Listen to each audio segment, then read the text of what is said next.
What context you might need for August 2025 begins with what you need to know.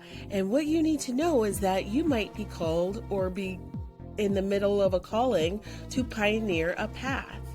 This means you're going to have to do some strategic planning, create some structure, maybe invent a process for something that you've taken on, whether that is a job or your own business as a solopreneur.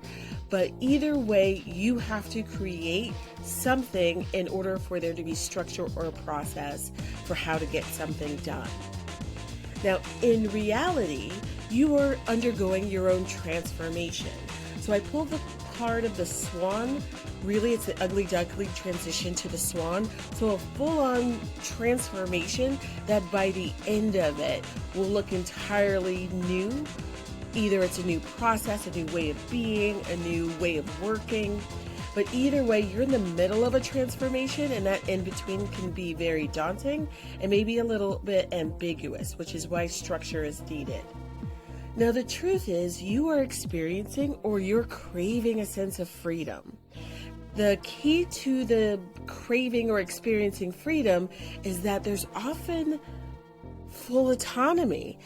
You can make your own decisions, which also means there's no implied structure already there, or you have full and free range to change however anything has been done.